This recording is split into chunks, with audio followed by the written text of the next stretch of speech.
ដើមសូមញោមចុច Subscribe ដើម្បីទទួលបានធម្មទាននិងការអប់រំចិត្តដូចជាបានចូលរួមធ្វើបុណ្យដូចនេះឯងទេសនាអប់រំផ្លូវចិត្តវិថីឆ្ពោះទៅរកសេចក្តីស្ងប់និងបញ្ញាប្រាំនមស្ការនឹងការស្វាគមន៍ញាតិញោមនមោតាសៈភគវតោអរហតោសម្មាសម្ពុទ្ធស្សៈនមោតាសៈភគវតោអរហតោសម្មាសម្ពុទ្ធស្សៈនមោតាសៈភគវតោអរហតោសម្មាសម្ពុទ្ធស្សៈសូមនមស្ការថ្វាយបង្គំចំពោះព្រះភិក្ខអរហន្តសម្មាសម្ពុទ្ធព្រះអង្គនោះដោយសេចក្តីគោរពដ៏ពងពោះបំផុតសូមនមស្ការព្រះធម៌និងព្រះសង្ឃជាសាវកនៃព្រះសម្មាសម្ពុទ្ធចម្រើនពរញាតិញោមពុទ្ធបរិស័ទជីតាជីកូនចៅប្រុសស្រីនិងយុវជនយុវនារីទាំងអស់ដែលបានមកជួបជុំគ្នានៅក្នុងឱកាសនេះដើម្បីស្ដាប់នៅការរៀបរាប់និងការចែករំលែកធម៌អប់រំផ្លូវចិត្តញាតិញោមទាំងឡាយថ្ងៃនេះអាត្មាភាពចង់លើកយកប្រធានបទមួយដែលសំខាន់បំផុតសម្រាប់ជីវិតមនុស្សយើងម្នាក់ៗគឺការអប់រំផ្លូវចិត្តនៅក្នុងសម័យកាលបច្ចុប្បន្នសម័យដែលបច្ចេកវិទ្យាជឿនលឿនសម័យដែលសម្ភារៈនិយមរីកដុះដាលដោយផ្សិតតែចិត្តមនុស្សហាក់ដូចជាធ្លាក់ចុះខ្សោយទៅយើងកសាងផ្ទះវិឡាធំបានតែយើងកសាងគ្រួសារឲ្យមានសុភមង្គលមិនចង់បានយើងមានទូរស័ព្ទទំនើបដេញសេរីតែយើងគ្មានពេលវេលានិយាយគ្នាដោយចិត្តត្រជាក់នោះទេតែនេះមកពីអ្វីគឺមកពីយើងខ្វះការអប់រំផ្លូវចិត្តនេះឯងផ្នែកទី1ធម្មជាតិនៃចិត្តនិងឫសគល់នៃបញ្ហាញាតិញោមស្គាល់ចិត្តខ្លួនឯងទេព្រះសម្មាសម្ពុទ្ធទ្រង់សម្ដែងថាចិត្តនេះវាលឿនណាស់វាកលាប់ចាក់លឿនជាងអ្វីទាំងអស់នៅក្នុងโลกនេះតែមកប៉ាផ្ទៃភ្នែកចិត្តវាអាចហោះទៅដល់អាមេរិកទៅដល់បារាំងទៅដល់ផ្ទះទៅដល់ស្រែចម្ការឬទៅនឹកឃើញរឿងកាលពី10ឆ្នាំមុនក៏បានចិត្តនេះវាគ្មានរូបរាងទេតែវាជាអ្នកបញ្ជាចិត្តជាធំចិត្តជាប្រធានអ្វីសម្រាប់មកពីចិត្តបើចិត្តអាក្រក់ហើយការនិយាយស្ដីក្តីការធ្វើសកម្មភាពក្តីក៏អាក្រក់ទៅតាមនោះដែរទុក្ខវេទនានឹងដេញតាមក្រោយអ្នកនោះដូចជាកង់រទេះដែលវិលតាមដានជើងគោដែលអូសរទេះដូច្នោះឯងផ្ទុយទៅវិញបើចិត្តល្អស្អាតស្អំហើយការនិយាយក្តីការធ្វើក្តីក៏ល្អទៅតាមនោះដែរ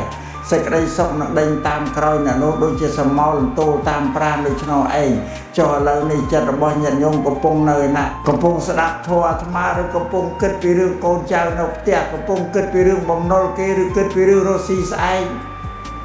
នឹងធម្មជាតិនៃចិត្តដែលមិនទាន់បានអប់រំវាតែទៅរត់លោតដូចជាស្វាមិនដែលនៅស្ងៀមម្លែងទេវាតោងមែកឈើនេះ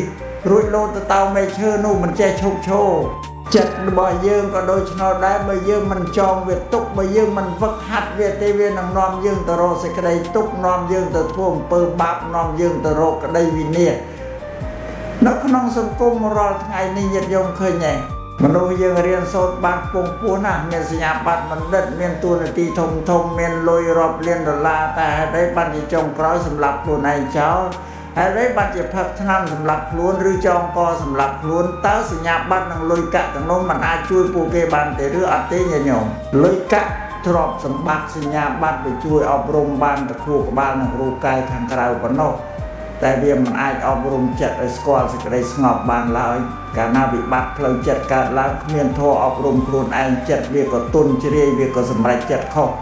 នាំឲ្យបាត់បង់ជីវិតដ៏មានតម្លៃផ្នែកទី2ជំងឺផ្លូវចិត្តទាំង3ប្រការលោភៈទោសៈមោហៈខ្លួនប្រាណយើងនេះពេលខ្លះត្រូវមេរោគចូលមកបៀតបៀនធ្វើឲ្យគ្រុនក្តៅធ្វើឲ្យឈឺក្បាលធ្វើឲ្យរាគរូសយើងត្រូវរត់ទៅរកពេទ្យទិញថ្នាំលេបចុះចិត្តរបស់យើងវិញតើធ្លាប់ឈឺទេ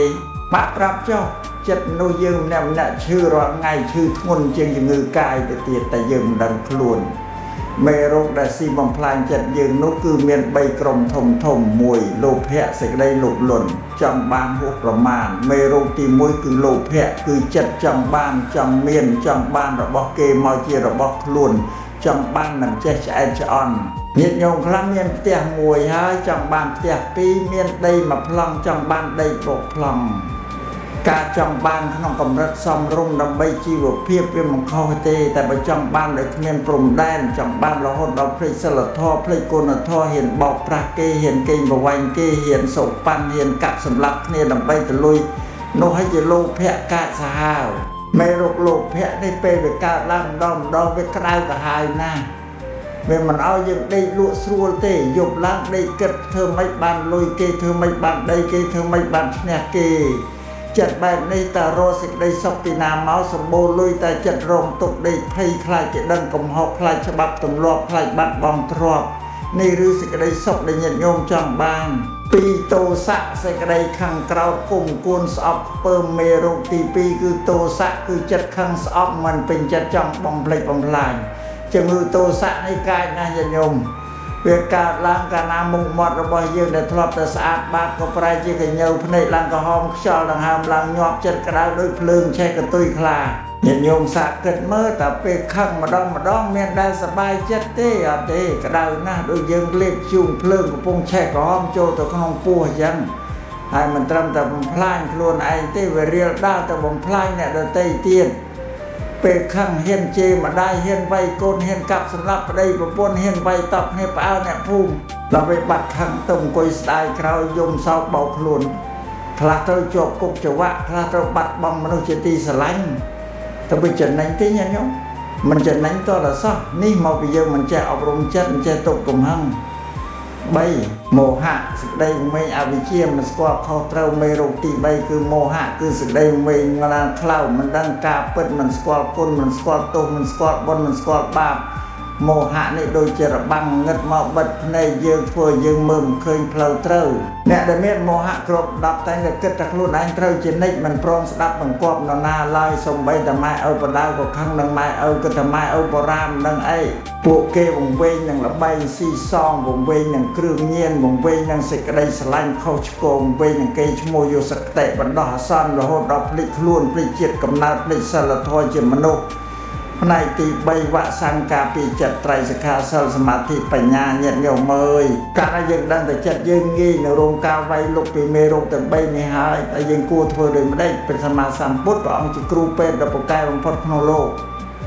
ព្រះអង្គបានបន្សល់ទុកនៅអសត់ទឹកដ៏ស័ក្តិសិទ្ធិមួយឈុតសម្រាប់ព្យាបាលនិងការពារចិត្តរបស់យើងកុំឲ្យឆ្លងមេរោគទាំងនេះឱសថបញ្ញាវិដំបេបេ4កាយវិចារស្អាតស្អំសិល5បេបេទូបកាអំពើបាបខាងក្រៅសេមីសេ4ចិត្តស្ងប់មានសតិដឹងខ្លួនសេមីសេទូគ្រប់គ្រងអារម្មណ៍រំជើបរំជួលដេ4ស្គាល់ការពិតនៃជីវិតដេទូកំចាត់ឬគោលនៃទុក1សិល morality គ្រឹះនៃសេចក្តីរៀបរយសិលគឺការវាចាអំពើអាក្រក់តាមកាយនិងវាចានិយាយឲ្យងាយយល់សិលគឺជាសៀវភៅការពារមិនឲ្យយើងធ្វើបាបខ្លួនឯងនិងអ្នកដទៃ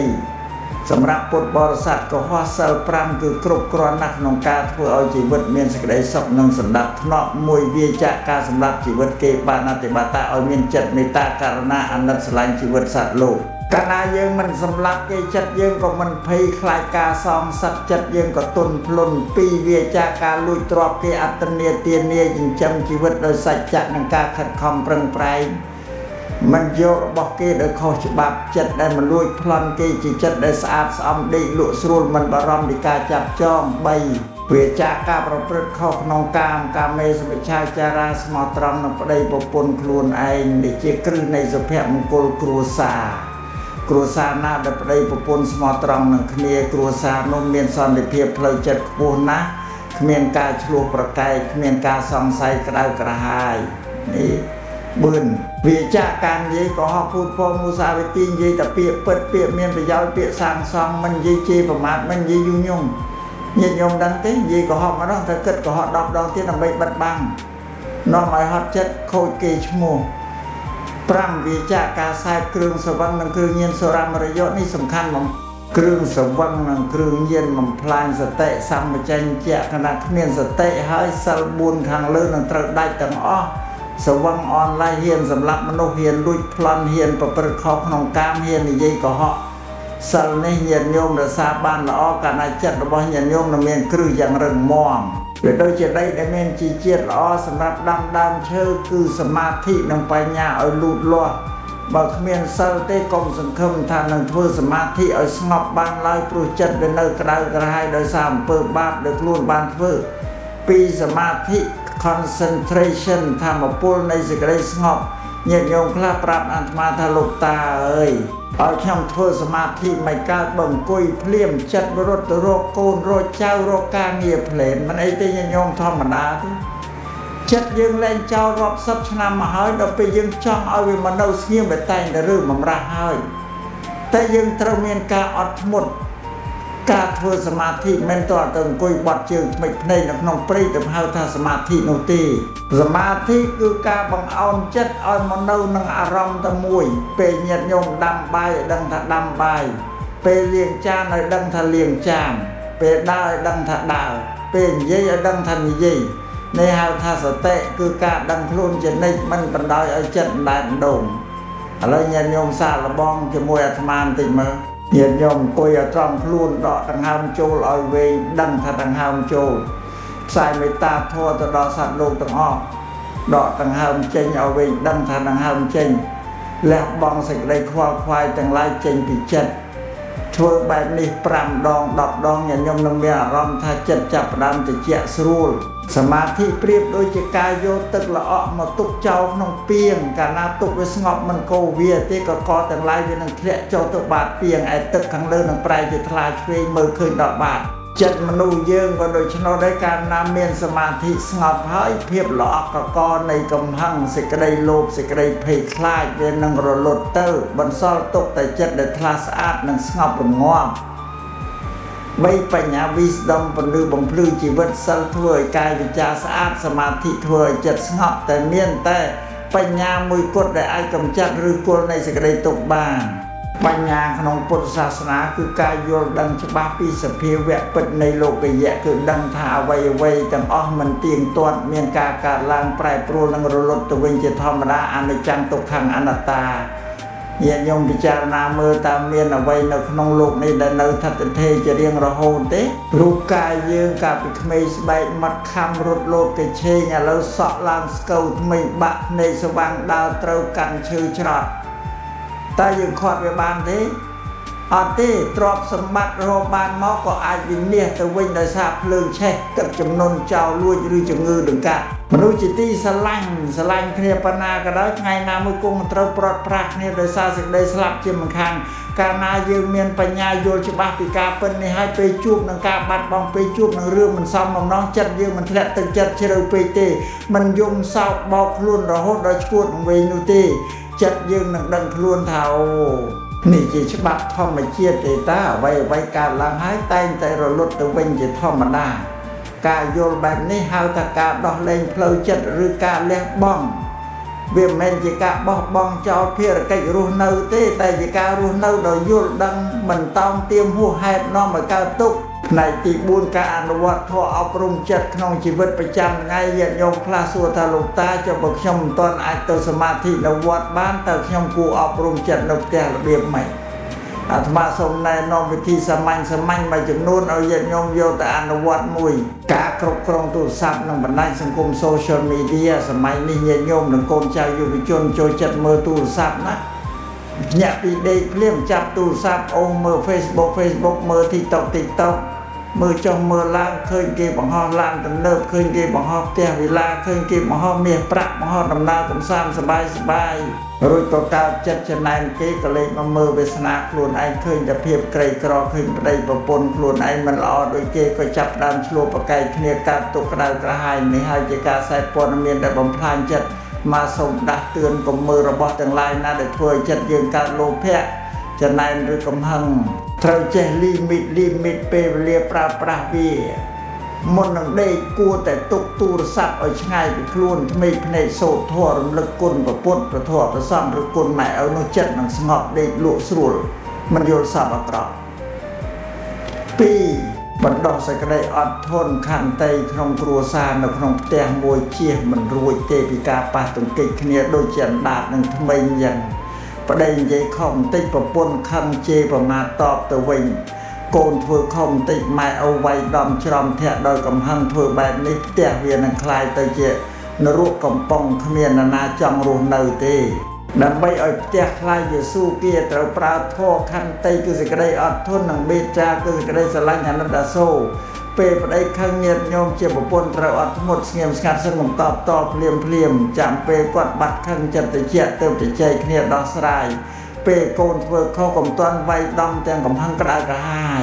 ត្រូវដកដង្ហើមចូលជ្រៅស្ងប់ចិត្តសិនរួចហៅកូនមកណែនាំបញ្យល់ហេតុផលដោយក្តីស្រឡាញ់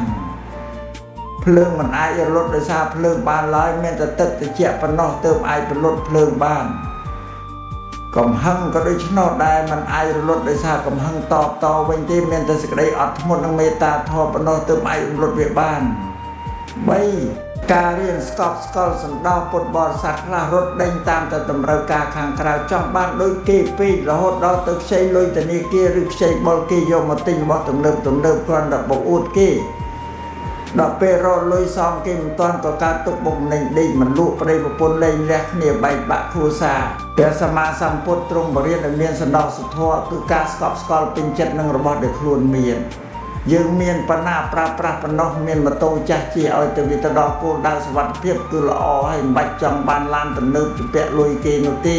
យើងមានបាយកកហូបជាមួយទឹកត្រីតែជុំគ្រួសារមានស្នាមញញឹមមានក្តីសុខវានៅតែប្រសើរជាងអង្គុយហូបអាហារថ្លៃៗក្នុងភោជនីយដ្ឋានប្រណីតតែក្នុងចិត្តពោពេញដោយក្តីបារម្ភនិងទុក្ខសោកសេចក្តីសុខពិតប្រាកដមិនមែនស្ថិតនៅលើចំនួនទ្រព្យសម្បត្តិដែលយើងមាននោះទេគឺស្ថិតនៅលើការកាត់បន្ថយសេចក្តីចង់បានរបស់យើងវិញទេតាផ្នែកទី5សារៈសំខាន់នៃការអប់រំចិត្តសម្រាប់យុវជនឥឡូវនេះអាត្មាសូមងាកមកជជែកជាមួយកូនចៅយុវជនយុវនារីបន្តិច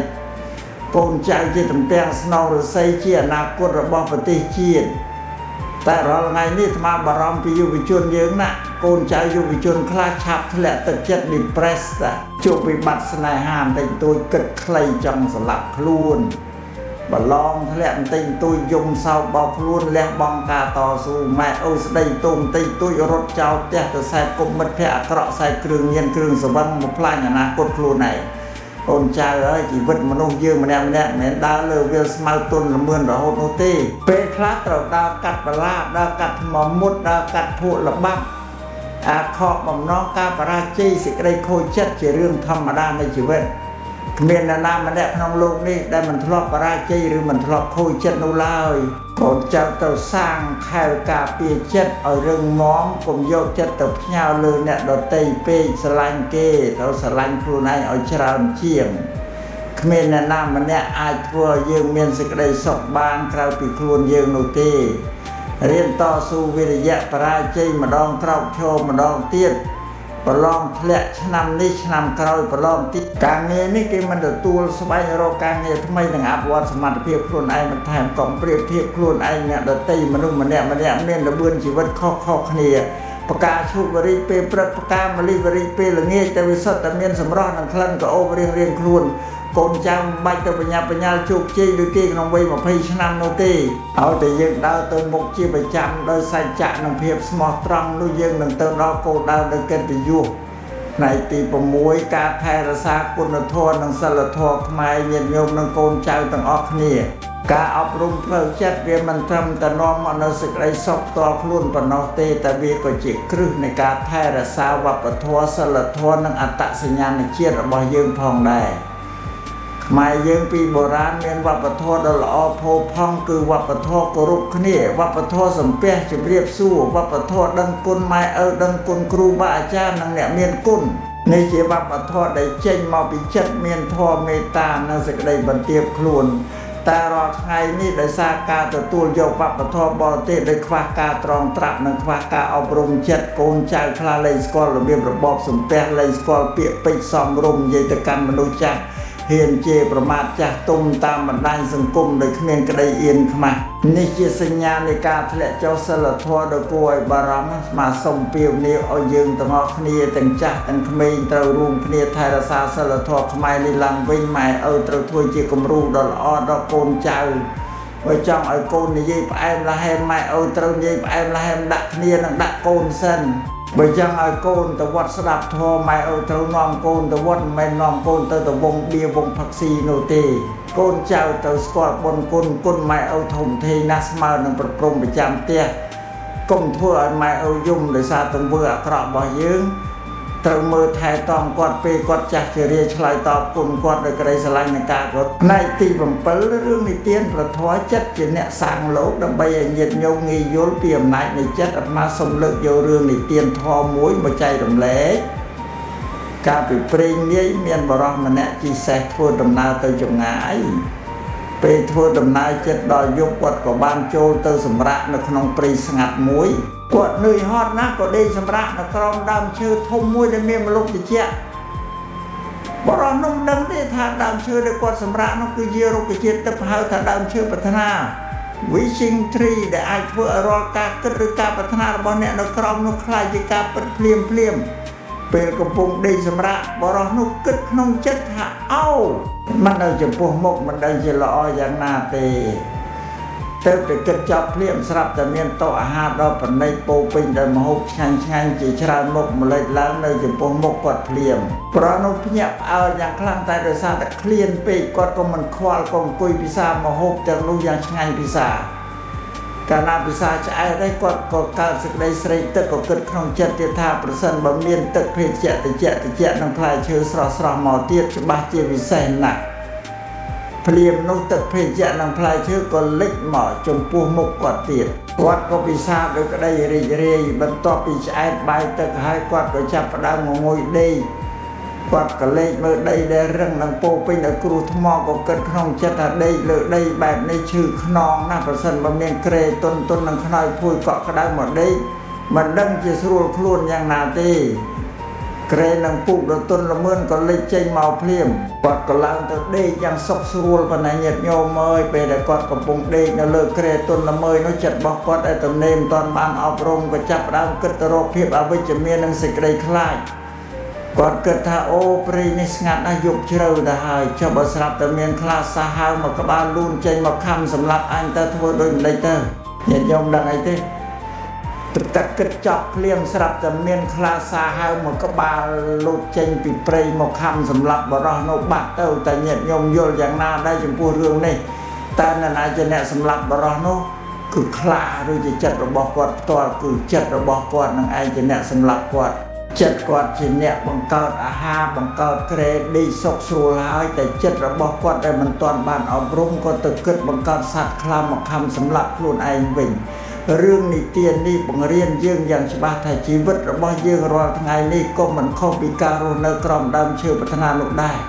ចិត្តរបស់យើងជាអ្នកគូវាសនាជីវិតរបស់យើងបើចិត្តយើងគិតតែពីរឿងល្អរឿងវិជ្ជមានរឿងបុណ្យកុសលឬក្តីស្រឡាញ់មេត្តាធម៌ជីវិតយើងនឹងជួបតែសេចក្តីសុខជួបមនុស្សល្អជួបបច្ចាកត្រាជាតិជុំតែបើចិត្តយើងគិតតែពីរឿងអាក្រក់ចំណែនឈ្នានីសខឹងស្អប់ភ័យខ្លាចគុំគួនមិនខុសពីយើងកំពុងបង្កើតខ្លាសាហាវមកខំបំផ្លាញសុភមង្គលនិងជីវិតខ្លួនឯងរាល់ថ្ងៃនោះឡើយផ្នែកទី8សង្ខេបធម៌និងការអនុវត្តជាប្រចាំសរុបសេចក្តីមកញាតិញោមពុទ្ធបរិស័ទទាំងអស់គ្នាការអប់រំផ្លូវចិត្តមិនមែនជាការងាររបស់ព្រះសង្ឃឬជាការងាររបស់មនុស្សចាស់ចិត្តស្លាប់នោះទេវាជាការងារប្រចាំថ្ងៃរបស់មនុស្សគ្រប់រូបគ្រប់វ័យគ្រប់ឋានៈដើម្បីអប់រំចិត្តឲ្យបានសម្រេចជោគជ័យត្រូវចងចាំចំណុចកលឹះទាំង4នេះលេខរៀងគោលការណ៍អប់រំចិត្តការអនុវត្តជាក់ស្ដែងក្នុងជីវិតប្រចាំថ្ងៃទំបីលញាទំកាមឲ្យទាំងការទៀតភៈចាំកិច្ចនៃកុំអញ្ញាតសូសែង5គេមកយ៉ាងបរសាសិលឲ្យខ្ជាប់ជួនវាចាអំពើបាបទាំង5ប្រការដើម្បីការពារសន្តិភាពខាងក្រៅនិងសណ្ដាប់ធ្នាប់កាយវិជាពីសាងសតិដឹងខ្លួនជានិច្ចធ្វើការងារអ្វីឲ្យចិត្តនៅនឹងការងារនោះកុំបណ្ដោយឲ្យចិត្តរត់លោតគ្មានទិសដៅមានរៀនលះបង់និងដោះលែងយល់ដឹងពីសច្ចធម៌នៃជីវិតអនិច្ចតាមិនតោងទាមរបស់បណ្ដោះអាសន្នហួសហេតុ4បណ្ដោះមេត្តានិងការអត់ធន់ប្រើទឹកតិចគឺក្តីស្រឡាញ់និងការយល់ចិត្តដើម្បីរំលត់ភ្លើងកំហឹងក្នុងគ្រួសារនិងសង្គមញាតិញោមអើយផ្ទះបើយើងមិនបោសសម្អាតរាល់ថ្ងៃទេវានឹងពោពេញដោយធូលីដីនិងស្មៅរិចរិលខ្លួនប្រាណយើងបើយើងមិនងូតទឹកសម្អាតរាល់ថ្ងៃទេវានឹងធំក្លិនអាក្រក់និងកើតស្រែងកើតស្រីចិត្តរបស់យើងក៏ដូច្នោះដែរបើយើងមិនអប់រំមិនបោសសម្អាតវាដោយធម៌រាល់ថ្ងៃទេវានឹងពោពេញដោយធូលីដីនៃកិលេសលោភៈទោសៈមោហៈធ្វើឲ្យចិត្តយើងស្អុយរលួយក្តៅក្រហាយជានិច្ចសូមចំណាយពេលយ៉ាងហោចណាស់5ទៅ10នាទីរាល់ថ្ងៃមុនដេកឬក្រោយភ្ញាក់ពីដេកអង្គុយស្ងប់ចិត្តពិនិត្យមើលសកម្មភាពខ្លួនឯងកែតម្រូវចិត្តខ្លួនឯងឲ្យដើរលើផ្លូវត្រូវធ្វើបែបនេះញាតិញោមនឹងឃើញថាជីវិតរបស់ញាតិញោមចាប់ផ្ដើមប្រែប្រួលសេចក្តីសុខពិតប្រាកដដែរមិនទិញដោយលុយនឹងកើតមានឡើងនៅក្នុងចិត្តរបស់ញាតិញោមជាក់ជាមិនខានតែបញ្ចប់ការសន្និដ្ឋាននឹងពុទ្ធពរជ័យអាយតនៈនឹងពេលវេលានៃការស្ដាប់ធម៌អប់រំចិត្តនៅក្នុងថ្ងៃនេះអាត្មាភាពយល់ថាសំគួរដល់ពេលវេលាហើយសូមអរគុណចំពោះញាតិញោមពុទ្ធបរិស័ទទាំងអស់ដែលបានចំណាយពេលវេលាដ៏មានតម្លៃមកអង្គុយស្ដាប់ធម៌ដោយសេចក្តីស្ងប់និងសណ្ដាប់ធ្នាប់ សូមឲ្យពលឺនៃពធចូលទៅបំភ្លឺផ្លូវចិត្តរបស់ញាតិញោមគ្រប់គ្នាឲ្យជួបតែសេចក្តីស្ងប់សេចក្តីសុខនិងបញ្ញាញាណជាចុងក្រោយនេះអាត្មាភាពសូមបួងសួងរគុណបុណ្យរតនត្រ័យវត្ថុស័ក្តិសិទ្ធិក្នុងលោកសូមជួយប្រោះព្រំប្រទានពរជ័យសិរីសួស្តីជ័យមង្គលវិបុលសុខគ្រប់ប្រការដល់ញាតិញោមពុទ្ធបរិស័ទញាតិជីតាជីនិងកូនចៅយុវជនទាំងអស់សូមឲ្យទទួលបាននូវពុទ្ធពរទាំងឡាយ4ប្រការគឺអាយុសូមឲ្យមានអាយុយឺនយូរដើម្បីសាងបុណ្យកុសលបន្ថែមវណ្ណៈសូមឲ្យមានសម្បុរកាយមុខមាត់ស្រស់ថ្លាចេញពីចិត្តដែលស្ងប់ស្អាតសុខៈសូមឲ្យមានសេចក្តីសុខកាយសុខចិត្តគ្មានជំងឺដង្កាត់បៀតបៀនពលៈសូមឲ្យមានកម្លាំងកាយមាំមួនកម្លាំងចិត្តរឹងមាំដើម្បីតស៊ូក្នុងជីវិតសូមជួបប្រទះតែសេចក្តីសម្រេចបំណងប្រាថ្នាដែលជាផ្លូវត្រូវផ្លូវធម៌គ្រប់កាយទៅសូមអនុមោទនាតុបតែងកាយវិចារចិត្តឲ្យបានជាសុខរៀងរាល់ថ្ងៃយប់ទៅហោងសាធុសាធុសាធុអនុមោទនា